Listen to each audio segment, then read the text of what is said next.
السلام على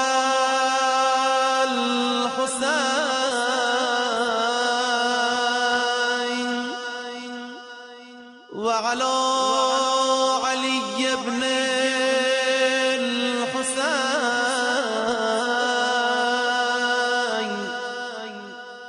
وعلى أولاد الحسين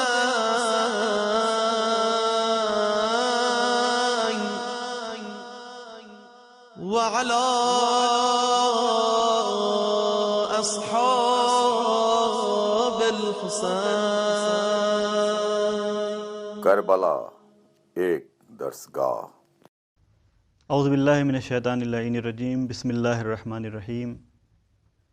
الحمد للہ رب العالمین والصلاۃ والسلام علی محمد وآلہ الطیبین الطاہرین. ناظرین، کربلا ایک درسگاہ کے عنوان سے سلسلے گفتگو اور اس عنوان کے حوالے سے پیغام کربلا آپ کے سامنے پیش کیے جا رہے ہیں، جس کی ایک کڑی آج ہم آپ کی خدمت میں لے کر کے حاضر ہوئے ہیں. اس میں جو پیغام آپ کے سامنے پیش کیا جائے گا وہ یہ کہ کربلا اور دین سے دفاع کا سلیقہ اور طریقہ، کربلا اور دین سے دفاع کا جذبہ. جب ہم واقعہ کربلا کی شروعات پر نگاہ ڈالیں کہ جب یہ قافلہ مدینے سے رخصت ہونے والا تھا، اسی وقت اس قافلے کے نکلنے کا مقصد بیان کیا جا چکا تھا. یعنی گویا یوں کہا جائے کہ اس واقعے کی بنیاد ہی دین کے دفاع پر منحصر ہے. اس واقعے کا آغاز ہی دین کے دفاع کے جذبے کے ساتھ ہوا ہے. امام حسین علیہ السلام جب مدینے کو چھوڑ رہے ہیں، لوگ اعتراض کر رہے ہیں، سوالات کر رہے ہیں، تو امام نے کیا کہا کہ میں کسی ایسے ویسے کام کے لیے نہیں نکل رہا ہوں. میں کیوں نکل رہا ہوں؟ اپنا گھر بار کیوں چھوڑ رہا ہوں؟ انما خرجت لطلب الاصلاح فی امت جدی رسول اللہ. میں جو اپنے گھر کو چھوڑ رہا ہوں، میں اپنے جو وطن سے نکل رہا ہوں، میں جو یہ قربانی دے رہا ہوں، اپنے گھر بار کو چھوڑ رہا ہوں، اس کی وجہ صرف یہ ہے کہ میں امت محمد صلی اللہ علیہ وسلم میں اصلاح کرنا چاہتا ہوں. کیوں؟ کیونکہ اس وقت جو حاکمان دور تھا، جو حاکمان دوراں تھے، ان لوگوں نے دین کی شکل بگاڑنے کی کوشش کر دی تھی. ایسی چیزوں کو دین میں داخل کر دیا تھا جس کا کوئی سروکار دین سے نہیں تھا، اور دین کے اساس و بنیاد کو دین سے نکالنے کی کوشش کر رہے تھے. حرام محمدی کو حلال قرار دینے لگے تھے اور حلال محمدی کو حرام قرار دینے لگے تھے. ایسے موقع پر امام حسین علیہ السلام نے اپنا مقصد بتایا کہ کیونکہ دین پہ پریشانی آ گئی ہے، دین کی صورت بدلی جا رہی ہے، دین کی صورت بگاڑی جا رہی ہے. ایسے وقت پہ ہر انسان کے لیے ضروری ہے کہ جب دین کا مرحلہ سامنے آئے، دین کے سامنے مشکل آئے، دین خطرے میں ہو، تو اسے اپنی جان کی پرواہ نہیں کرنی چاہیے، اسے اپنے گھر بار کی پرواہ نہیں کرنی چاہیے، اسے کسی اور چیز کا خیال نہیں کرنا چاہیے، بلکہ اس وقت تمام چیزوں کو چھوڑتے ہوئے دین کے دفاع کے لیے قدم بڑھائے، دین کے دفاع کے لیے قیام کرے. امام حسین علیہ السلام نے لوگوں کو بتا دیا کہ میں جو جا رہا ہوں یہ اپنے دین کے دفاع کے لیے جا رہا ہوں، امت محمد میں اصلاح کے لیے جا رہا ہوں، دین کی جو شکل بگاڑی جا رہی ہے اس کی اصلی صورت کو دنیا والوں کے سامنے پہچانوانے کے لیے جا رہا ہوں. دیکھو، یہ جو تمہارے سامنے دین کو پیش کیا جا رہا ہے یہ حقیقی دین نہیں ہے، یہ دین کی بگڑی ہوئی صورت ہے، یہ دین کی بدلی ہوئی صورت ہے. اگر وہی بدلی ہوئی صورت انسان دین کی دیکھتا تو آج جو حقیقی معنوں میں دین اسلام ہے، دین اسلام کے جو حقیقی پیغامات ہیں، وہ انسان کے سامنے کبھی نہ پہنچ سکتے، کبھی نہ پہنچ پاتے، اور انسان اس سے فائدہ بھی حاصل نہ کر پاتا. وہی بدلے ہوئے دین کا پابند ہوتا، اور دنیا میں آج جو اس بدلے ہوئے دین کے پابند ہیں وہ دنیا میں کیسے خلفشار مچائے ہوئے ہیں، برپا کیے ہوئے ہیں، یہ آپ حضرات بخوبی واقف ہیں. اس جذبے کے ساتھ امام حسین علیہ السلام نے اپنے گھر سے سفر اختیار کیا.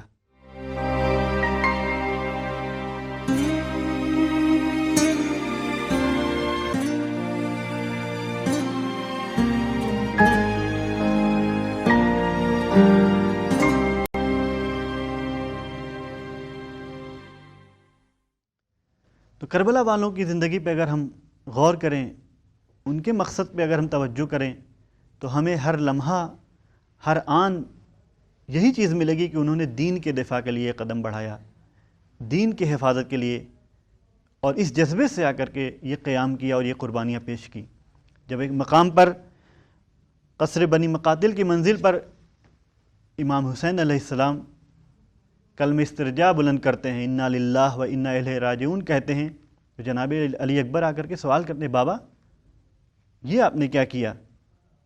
تو امام نے فرمایا، میں نے خواب دیکھا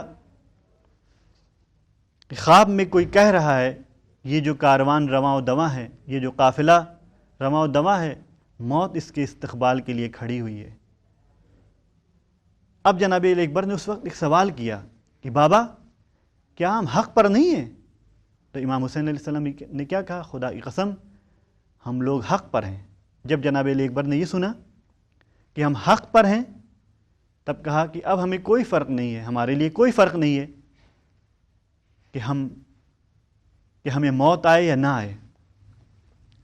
عزیزو، جناب علی اکبر کا یہ فقرہ اس بات کی طرف اشارہ کرتا ہے کہ ان سب افراد کے ذہن و دل میں جو بات بسی ہوئی تھی وہ صرف دین اور حق کی بات بسی ہوئی تھی، کہ ہماری موت اگر ہو رہی ہے تو حق پر ہو، اگر ہم حق کے ساتھ ہیں، حق کے لیے آواز اٹھا رہے ہیں، تو اگر اس راہ میں ہماری جان جا رہی ہے تو ہمارے لیے کوئی پریشانی کی بات نہیں ہے، ہمارے لیے کوئی فرق نہیں پڑتا کہ ہم زندہ رہیں یا نہ رہیں۔ تو یہ جذبہ ہمیں کربلا سے ملتا ہے کہ کس طرح سے دین کی حفاظت کے لیے اپنی جان نثاری کرنے کے لیے بھی آمادہ رہنا چاہیے۔ اس کے علاوہ بہت سی مثالیں ملتی ہیں کہ جہاں پر دین کے لیے لوگوں نے موت کو کس طرح سے لوگوں کے سامنے پہچنوایا۔ یہی جب جناب قاسم علیہ السلام کے سلسلے سے آپ مطالعہ کریں تو آپ کو ملے گا کہ امام نے پوچھا کہ موت کا تمہارے نزدیک کیسی ہے موت تمہارے نزدیک؟ تو جناب قاسم نے کیا کہا کہ مجان آپ کی راہ میں موت ہمارے لیے احلی من الاصل، موت میرے نزدیک شہد سے زیادہ شیریں ہے۔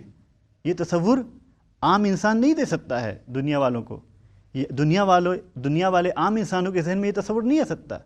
جب انسان کا جذبہ دین کی حفاظت ہو، جب انسان کا جذبہ ولی خدا کے ہمرکاب ہو کر کے دین کی حفاظت کرنا ہوتا ہے، تب اس کے ذہن و دل میں یہ بات پیدا ہوتی ہے کہ موت کا تصور اس کے لیے بدلا ہوا نظر آتا ہے۔ دنیا موت سے بھاگتی ہے، لیکن یہ 13 سال کا بچہ موت کو شہد سے زیادہ شیرین اور میٹھا تصور کرتا ہے۔ اس کے علاوہ کس طرح سے جب جناب زینب دربار یزید میں گئیں تو اس وقت جناب زینب نے مخاطب ہو کر کے ظالم کی طرف کیا کہا؟ یا ابنۃ الطلقاء، تم نے اپنی عورتوں اور کنیزوں کو محفوظ جگہ پر اور پردے کی جگہ پر رکھا ہوا ہے، بٹھا رکھا ہے، لیکن ہم اہل حرم اور نبی زادیوں کو نامناسب انداز میں لوگوں کے سامنے بٹھا رکھا ہے کہ جب ہم بے پردہ ہیں، اور ہم نبی زادیوں کو بغیر مقنع و چادر کے شہر بشہر پھرایا تم نے۔ ذرا تصور کریے کہ اس وقت بھی جناب زینب آ کر کے کسی اور چیز کا شکوہ نہیں اس سے کر رہی ہیں، بلکہ وہاں پر موجود افراد کے سامنے دین کو آ کر کے اجاگر کر رہی ہیں کہ دیکھیے دین کیا کہتا ہے۔ دین کہتا ہے کہ لوگ پردے کی رعایت کریں، دین کہتا ہے کہ لوگ اپنے حجاب اور پردے کی حفاظت کریں، لیکن یہ ظالم اس پردے کو دنیا والوں کی نظروں سے ہٹانا چاہتا ہے، اس پردے کی وقت و حیثیت کو کمزور کرنا چاہتا ہے۔ ایسے مقام پہ جناب زینب نے آ کر کے دربار یزید میں اپنے پردے کا سوال اٹھایا اور اس طرح سے اس پردے کا دفاع کیا کہ دیکھیں جتنی زیادہ مشکلات ہوں، تم کس طرح سے بھی دین کو مٹانا چاہو گے، لیکن ہم آ کر کے دین کی حفاظت کریں گے۔ ہم سب کا فرض یہ ہے کہ ہم آ کر کے کربلا سے پیغام حاصل کریں، درس لیں، وہاں کے افراد کی گفتگو اور کردار سے پیغام حاصل کریں کہ انہوں نے کیا پیغام دنیا والوں کو دیا ہے۔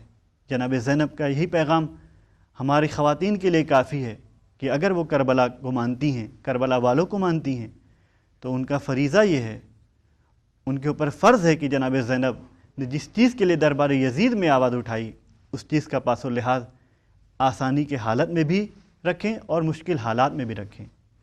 وصلی اللہ علی محمد و آلہ الطاہرین۔